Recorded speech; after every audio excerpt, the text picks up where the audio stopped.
All right. Thank you all for being here on a President's Day, but I think it's fitting that, we're here on President's Day. I wrote these so I could get the words right, but it's obviously from the heart, and I wanted to do this in person with you all, not over a Zoom or Teams, and he's going to film it, and these are intended just for the family here at Project Veritas. This is just for us. I recognize that when you send something out to 60 people, but I'm not going to do that today. So I just wanted to tell you the truth. So I'm going to read this, and I'm going to try my best to, speak from the heart, but I did write these words, and I want to tell you what's going on. So here we go. It's going to take me about 15 minutes to do this.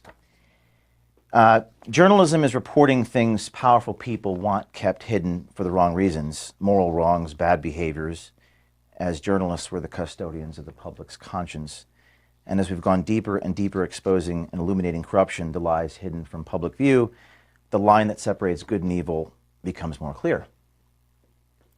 Not just in the institutions we investigate, but within one another. Throughout my 13 years doing this, our mission has evolved from simply being about exposing the truth with some hidden cameras to something more transcendental, giving people hope, right? That's what we do. And I'm going to stand here because I just feel like I'm filming a video for the audience. And as we ascended into that higher purpose, which I think we all understand that we have suffered through triumph and disaster along the way in a similar fashion to what I wrote about in my book. The first chapter was called Suffering. So the line that separates good and evil passes not through the states, nor classes, nor political parties, but right through every single human heart, to quote Solzhenitsyn. So that line in the sand becomes more clear the deeper we go in investigating these powerful institutions. So over the last few weeks, I have felt a lot of despair and seen a lot of evil, and felt overcome with various emotions over the last few weeks. You could say I've seen glimpses of heaven and hell, of darkness and light. But what I take away from these is the gratitude that I have for many of you, for most of you. And there is such goodness in so many of you that I have seen, and I am grateful for that. And the generosity and goodwill we have steadily built over the past 13 years with so many people. I've received thousands of text messages and phone calls from people all over the world concerned about my well-being. But as I was going through this process, I reflected upon my appreciation for many of you. What makes us great is that we do this work because we actually believe in it, right? We actually believe in this. It shocks people that we do, and we have a passion for it, and we have principle. Like I know, we don't sell out. I think that's fair, at least most of us. We have a passion for doing the right thing in a visual way, no matter what. That's what binds us. I know many of you have experienced this despair alongside of me in the last couple weeks. One of you just told me the other day that you'd go work at Walmart at the night shift so that you could do this during the day. That's what one of you said to me. I believe you. Rather than sell out. In fact, I know this is true for many of you, and many more out there who wish to be part of this. It's true. I remember back in the beginning, 13 years ago, when I had no money, I would have to use bubble gum, duct tape. I think you were around during that time. I keep looking at you because I've known you since Andrew Breitbart. And my grandmother's chinchilla, I literally had to place a Project Veritas sticker on a piece of cardboard that I ripped off from my dad's cardboard and stick it to a microphone at Radio Shack because I had no money to buy a flag mic. And this was after experiencing a meteoric high of the Acorn story. I was up and I was down. And I was broke again. And I was arrested. And then crashed down to a meteoric low. Back in the carriage house, resorting once again to bubble gum and duct tape to achieve the NPR investigation that took us yet again to a meteoric high. I was so broke that I had to scribble my name and phone numbers on pieces of paper because I had no business cards. And so the saga continues. Back then, there were no employees and no budget. But I felt the same sensation this week. I feel the sensation right now.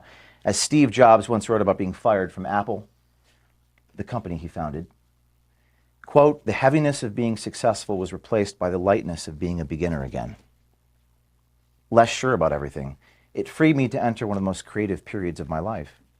So back then I trudged on from the back of a stretch limo in DC, two guys, I was on federal probation so I couldn't be there, but two of my volunteers dressed like Muslim Brotherhood fundamentalists armed with hidden cameras. Project Veritas was born again in 2011 for a second time.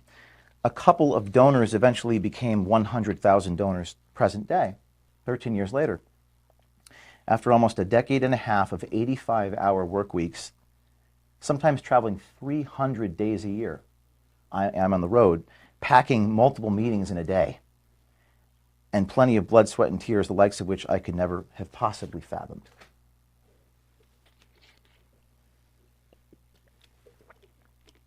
The external threats and pressure inflicted against myself and some of us has been unimaginable. I'm going to summarize them.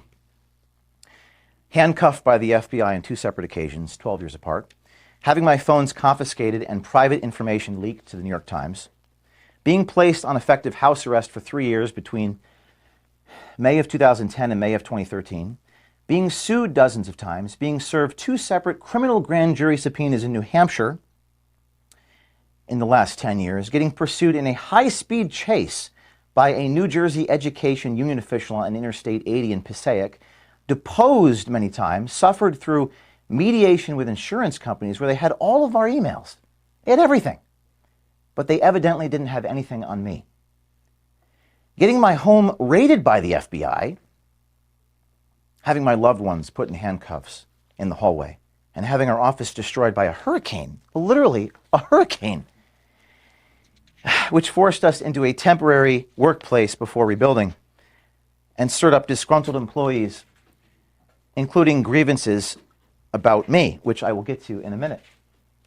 The list goes on. Even so, as a former board member told me 10 years ago, Project Veritas will never be stopped from the outside. It will only be because we stopped ourselves, right? I'll get to that too in a minute. Prophetic as it may be, that is exactly where we find ourselves in the situation today. A situation where I have been stripped of my authority as CEO and removed from the board of directors. I bet you didn't know that. I'll get to that in a minute. Contrary to what public statements may say. And by the way, I have copies for this. I will not give them to you yet. I will give them to you after I'm done. And there are board minute meetings, which you'll all get a copy of, that read as follows. Quote, James O'Keefe indefinitely suspended as CEO without compensation. February 10th. Yes. Quote, indefinite suspension of James O'Keefe from the board. Dated February 10th, 5 days before the statement saying that I'm still the CEO. I don't know why this is happening now. Or specifically why this is happening suddenly, right now. As you know, at the helm of Veritas, I've never allowed or entertained speculation. I only report the facts. I think you know this. You're involved in hiring. But don't you know that so many people want to go beyond the facts? I'm adamant that I'm only going to stick to the facts. So much so that sometimes we don't hire people if they want to pontificate and opine about what's going on in society. And I've had people leave because they don't agree with this vision, okay, of what a journalist ought to do. But fortunately, I have recordings and documents to back up everything I'm about to tell you. So everything I'm about to tell you, I have documentation and proof. So you don't have to say I wasn't there. You can listen to it and watch it for yourself.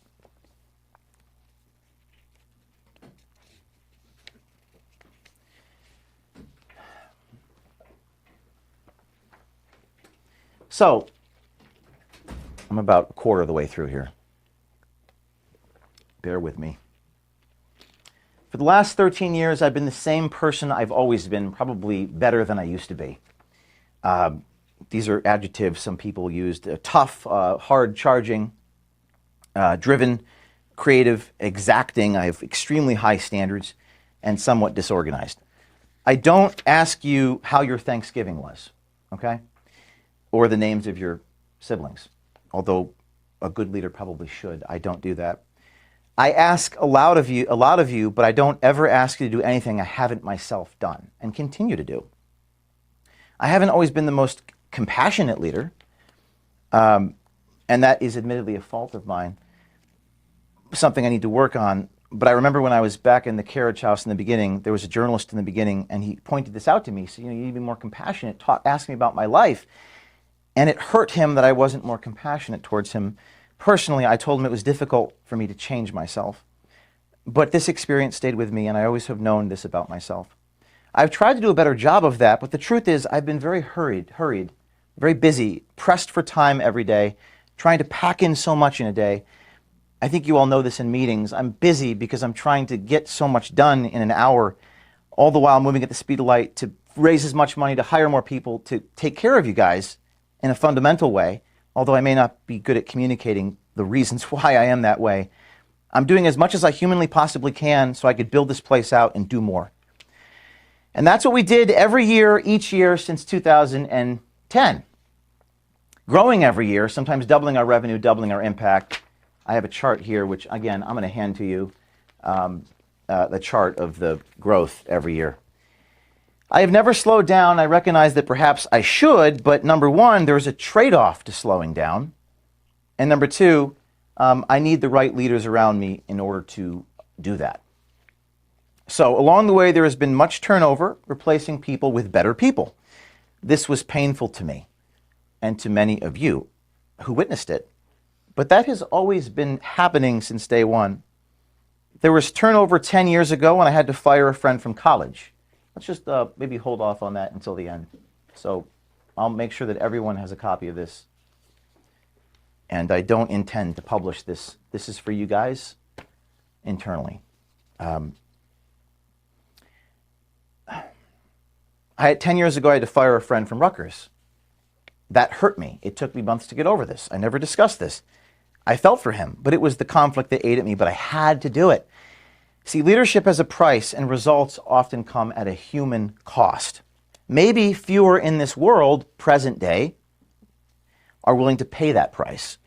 Many people want the fruits of leadership, such as its power, results, Twitter followings, secondary effects,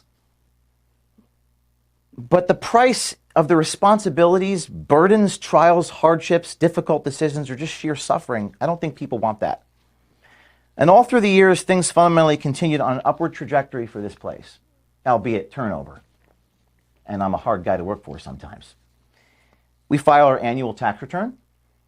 A public tax return is required by the IRS. And my compensation is set by an independent board of directors via a compensation committee. 4 times a year, our chief financial officer has submitted company financials to the board. That's every quarter. And our board approves it in quarterly meetings. All 3 members of the C3 were present, and we have subjected both the C3 and the C4 to audits from outside independent accounting agencies each and every year. That happens. That has always been happening. Nothing about how I've conducted myself over the past 13 years has really fundamentally changed. Until now. So what has changed in the last 3 weeks? What has changed? The only thing that has changed is that we broke the biggest story in our organization's history. You know that one I'm talking about? Pfizer. The last week of January, with 50 million views. That broke the record by 10x. Our video became a global phenomenon. It was about Pfizer and one of the directors discussing mutating the virus. Our confrontation video, where he locked me in a pizza restaurant with you and you, and he smashed the equipment and called the police, that became a phenomenon and was riveting television for our audiences glued to their screens. That was probably one of my favorite things that ever happened. It was just really unbelievable. It was like true to be false and seemingly too false to be true, but it was real. If someone else is here, you can let him in. Hello, come on in. Just giving a few remarks to the team here, so you came at the right moment. So the only thing that changed were these videos. Outlets in India and China cover the story. And our social media exploded like never before. Our employees and board members' Twitter accounts also exploded like never before.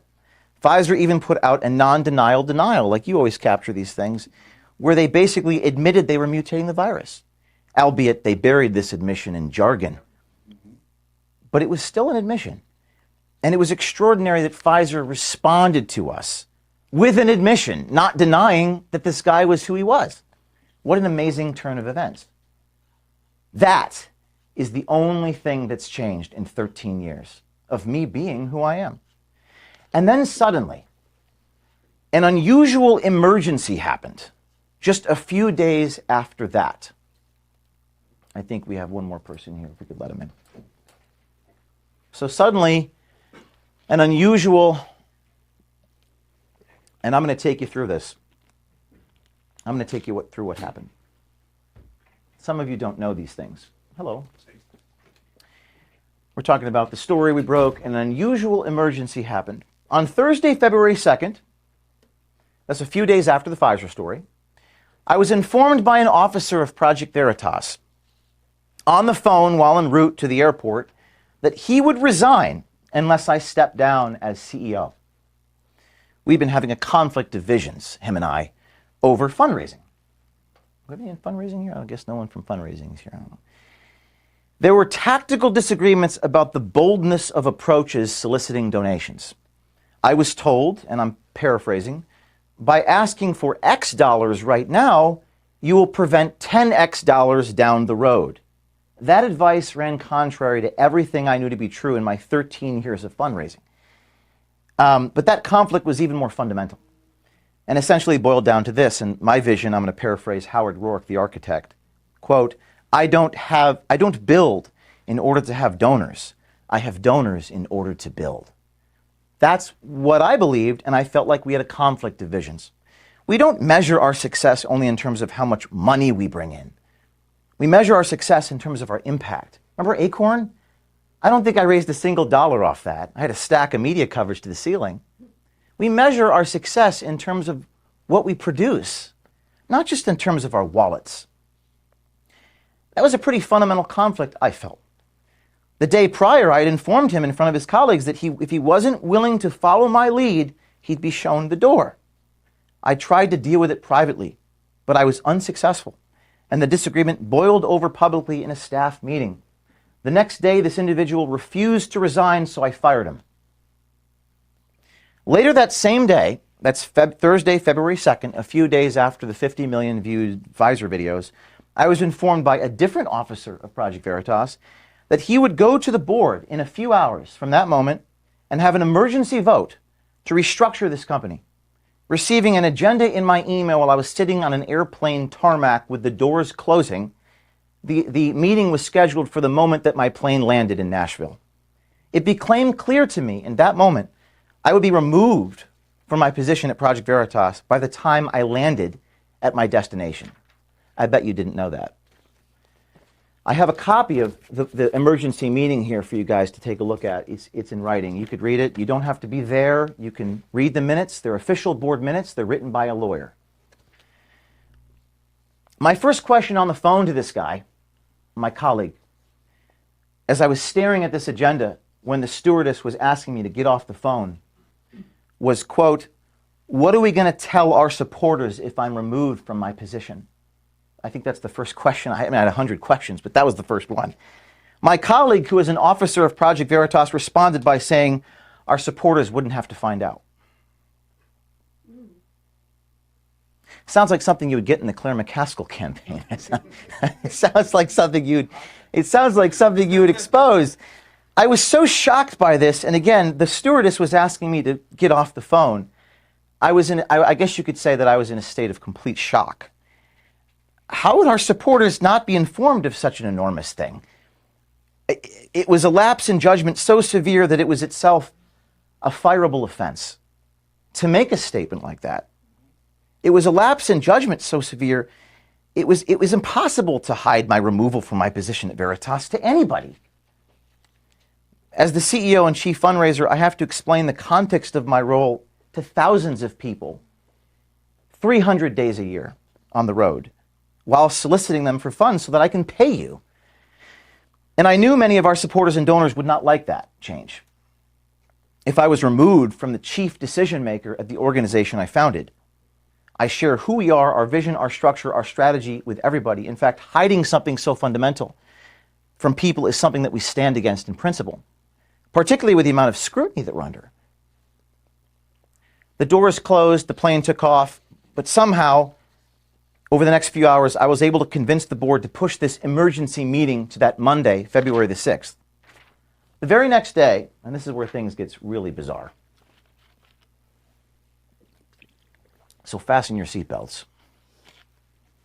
The very next day, on Friday, this is now Friday, February 3rd, a board member reached out to one of our journalists and stated, quote, "You get a raise if there is a restructure without James O'Keefe at Project Veritas." I have a copy of the text message, and I'll give it to all of you. I've redacted the name of the journalist. The board member deleted the message, but not before our journalist took screenshots. Good job, journalist.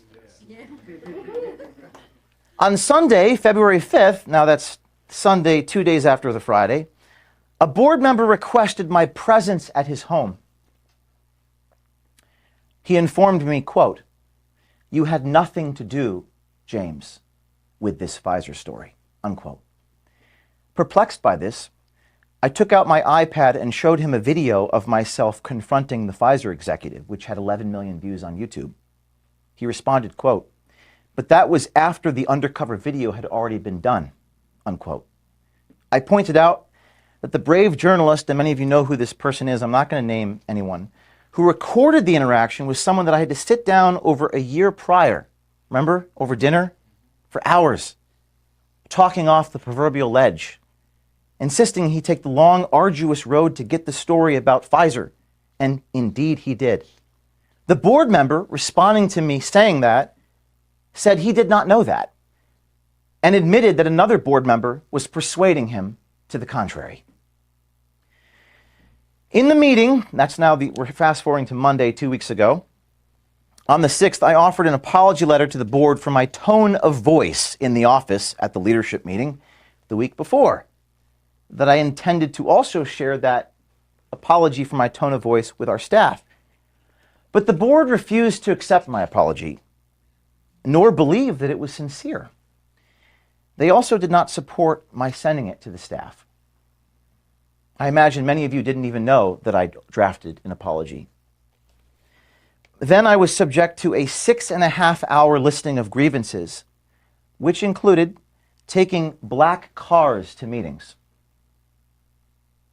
I don't know the significance of the color of the vehicle. And taking a few charter jets over the years to pack multiple PV meetings in a day. One of those jets, I think we had a meeting in New York, Wisconsin, and California in the same day, and it raised $2 million. But the revenue part was omitted. There was also some truly bizarre grievances, including my failure to record audio in one encounter at a bar in upstate New York, and an allegation that I stole a pregnant woman's sandwich in federal court. There were also discussions from a few staffers with donors in the boardroom. Donors were listening to some of this, and some of these were sent directly to donors without my consent. Donors who have no knowledge of my personal life and have no business asking questions about my personal life, about girls I've dated in the past. A fundraising colleague relayed, and again, this is going to start getting really strange, but this board meeting was video recorded. We'll get to that in a minute. A fundraising staffer relayed, quote, "concerns about my behaviors regarding videos where I, quote, literally chased a Twitter executive around New York." By acclamation from all of you, in 2022, that video about the Twitter chase was one of our most successful videos. But yet, your colleagues in a boardroom were expressing concerns about it. Every board member previously communicated their love of that video, but none pushed back in that moment when the staffer criticized it. Why? The attacks were so severe against me personally in that boardroom, and again, this is all video recorded, and I suggest that you ask for that. I will not provide that to you. The attacks were so severe that one board member asked, quote, "Is there anything James O'Keefe is good at?" That's what your board member said. Oh, and by the way, this meeting was video recorded. I'm going to keep saying that. You may want to ask existing board members if they want to share that entire video with you. I suggest you request the entire 7-hour or so video to see for yourself what actually happened. You don't have to have been there. You simply need to watch the video and hear all of the testimony. After the 6 hours, I was asked what I had to say for myself. I was given about 10 seconds to respond, and then I was dismissed. Then, and I'm reading from board minutes drafted by lawyers who are taking a record of what the board members said and did, a vote was called to strip me of all of my authority and decision-making at this organization for half a year. That's 180 days. Again, it's in the board minutes. You'll have a copy of it. It says, quote, "The CEO's ability to make these decisions suspended for 180 days with such power transferred to the executive director. The executive director reports to the board.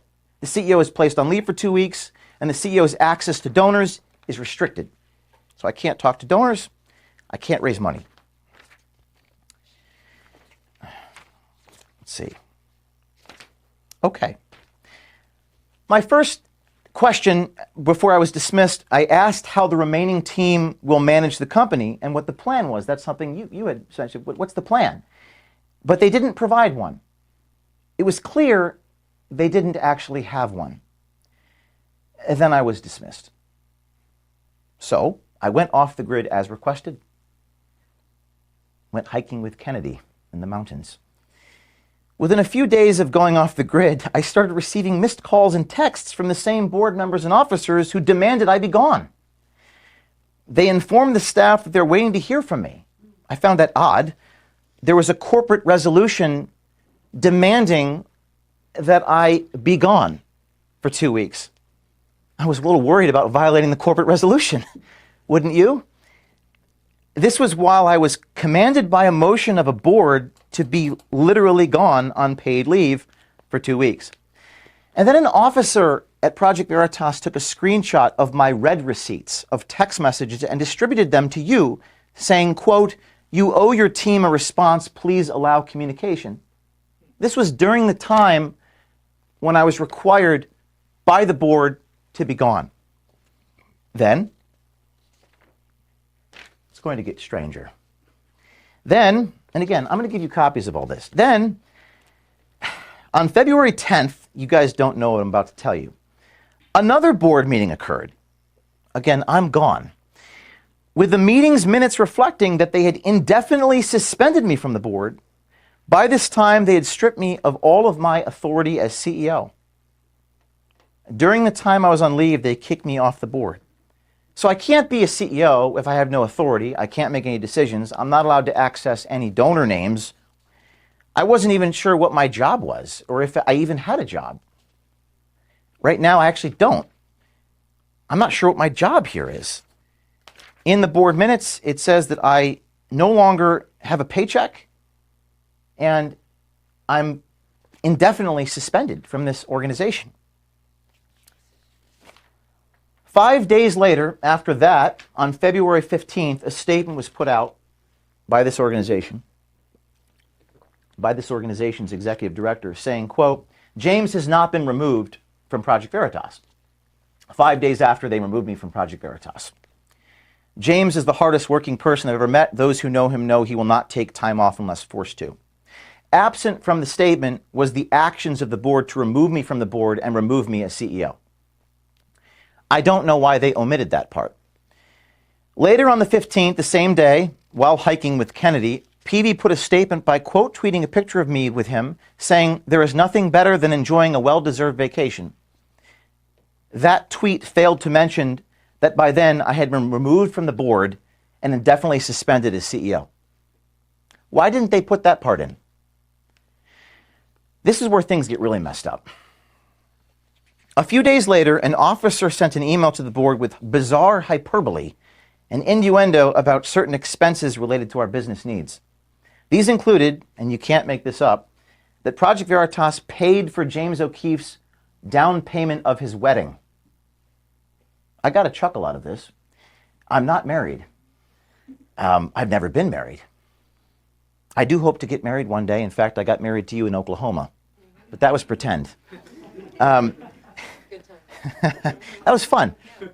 Everyone enjoyed it. We rented a charter bus. We all went down. Everyone enjoyed that musical, or at least I thought. I'm not married, but the truth of the expense, the $12,000, was that it was a payment for our annual Project Veritas Christmas party. Remember that? Where you guys were there? Some of you brought your spouses? The officer lied by omission, excluding the purpose of paying the $12,000 for the wedding venue. It looked like Project Veritas was reimbursing me for a wedding venue. Why would the officer lie like that?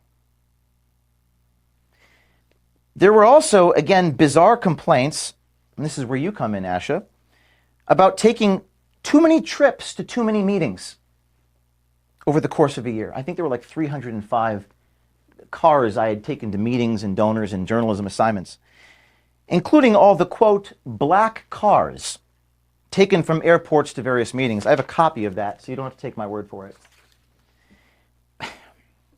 The officer stated to the board, this is on February 13th, this week, that we should do things such as, quote, reschedule meetings.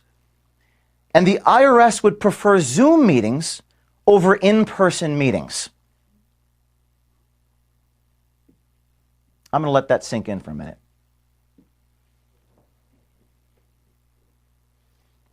My lawyers got a real laugh out of that one over the last couple of days.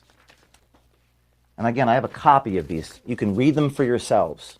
The wedding, there's a line item here. It omits the purpose of the expense. It was for a project. You were there. You were dressed in your amazing Christmas clothes. I remember it was beautiful. It was like a Christmas PJ blazer thing you had on. That was that one. You were there. Yeah. It wasn't a wedding.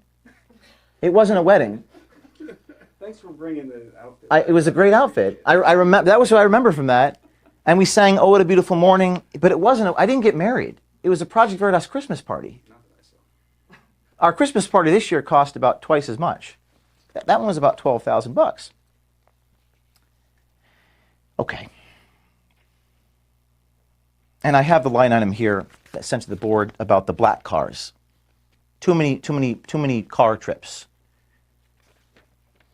And by the way, Zoom meetings over in-person meetings is not how you raise money and not how you conduct your journalism.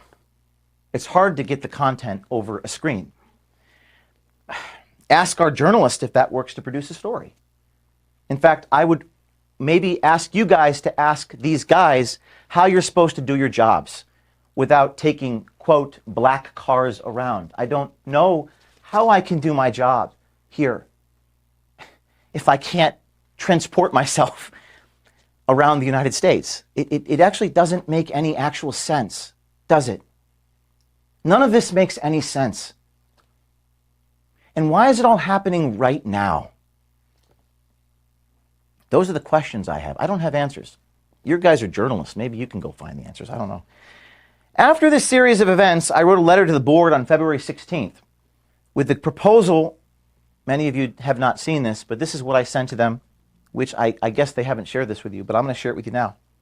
With a proposal that the board members resign by the end of this past week. We're now past that point, or I'll be forced to walk away. And this is what I wrote.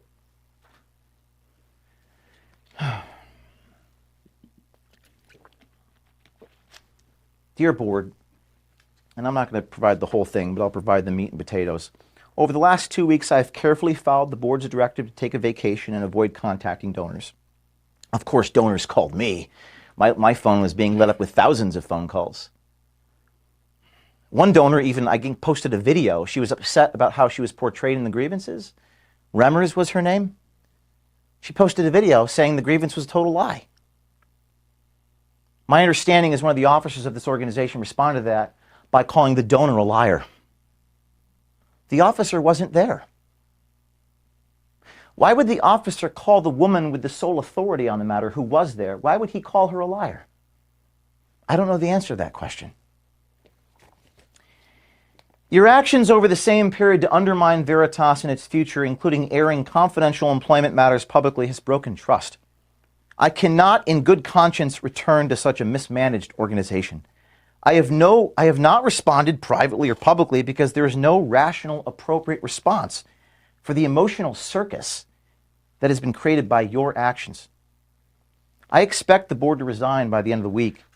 Project Veritas, including any employees who choose to stay, will go on under my leadership with newly appointed professional board members and officers prepared to exercise their duty of care and duty of loyalty to the organization. That's what a board does.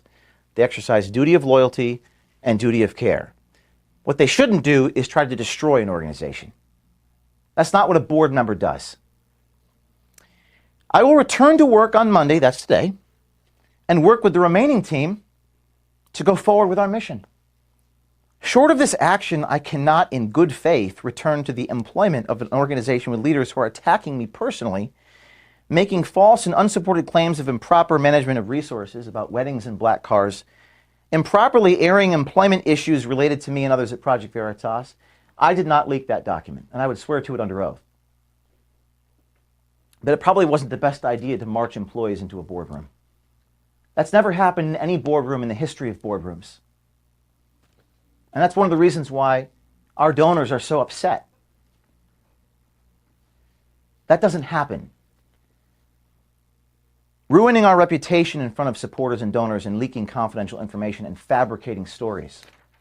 One of our ethical rules is we don't lie to our audience. I've never lied to our audience in 13 years. But I was stripped of all decision making last week. And you guys put out a statement lying to your audience. And there's nothing I could do about it. Because I was stripped of all my decision making. I was removed from CEO. I was asked to be gone until the 20th. It is now the 20th. I asked the board to resign for their conduct, and they did not. So currently I have no job at Project Veritas. I have no position here based upon what the board has done. So I'm announcing to you all that today on President's Day, I'm packing up my personal belongings here. I don't really have much in this room that belongs to me. I guess a painting, a diploma, some personal things. It won't fill much. Maybe it'll fill my Kia. I'm packing up my personal, I'm starting to get emotional, from headquarters, and I'm intending to start anew. I don't have the answers to why they've been doing this, or why board members were going directly to employees to collect grievances on the week of our biggest story ever. Or why our board members were going to employees directly to discuss removing me from this organization, even saying I'll give you a raise if James is removed. That might be illegal. I don't know. But why would they do it the week of our biggest story ever? But I'm confident that those reasons and motivations will come to light. To borrow an old expression, the public has a right to know what has happened here and why there was a concerted effort to remove me from the organization I founded the same week of our biggest story we ever had. Almost done. This is very difficult. And I'm filming this for the staff. You know, sorry you couldn't be physically here, but this is for internal distribution. My dear team, I do love many of you. I never said it, those words, but I'll say it now. I want to go back to the beginning of what I said and express how important so many of you are to me, how I still believe we have a long and bright future together somehow, some way, and to share my profound appreciation for many of you. When I left the office, and this is where I'm going to get emotional, so please forgive me. When I left the office on February 6th after being stripped of all my authority, I saw my father and gave him a hug, realizing just how honest and real of a man he is. Both my parents are as genuine and down-to-earth as a son could ever have. It's true you never really know someone until you go through hell with them.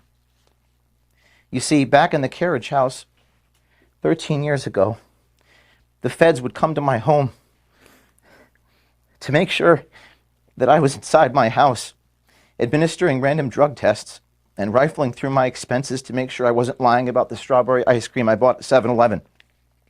And I didn't have any money, but they went through my debit card statements and tried to get me to sign things to prove I wasn't lying. There were federal agents showing up at my parents' house. There were no donors. There were no supporters. And I was not trending on Twitter. My father went through this hell with me and stood up to those bullies on the front lawn and told them to stop harassing our family. And at that point, that's all I had, was him. I was otherwise completely alone. I will never forget that. Now the good news, we're no longer alone. We have millions of Americans who also know who I am. In fact, sorry. All right, we're all trying, boss. In fact, you have, and we all have watched their overwhelming support. They see the truth. They know who I am. I also know many of you know who I am, and you know what's right, right? You know, you're people of principle here. People in this room. And this now may be your moment of truth. One of you called me from a closet the day of the 7th after I was suspended, the day after I was let go, and you were crying. I never heard that tone before. I told you it was going to be okay. You were afraid of what was happening here. You said, this is really hard to take. I can't take this anymore. I told you that I struggled alongside you, although I wasn't physically there. I told you that I loved you. A number of us told each other that we loved one another. It was the first time I've shared that sentiment with a colleague. It was a very real moment, a very beautiful moment, a touching moment where we were bound together. Many of us were really bound together in that moment, and I was grateful for that. I recognize just how honest and real many of you are in your souls, that you are amazing people.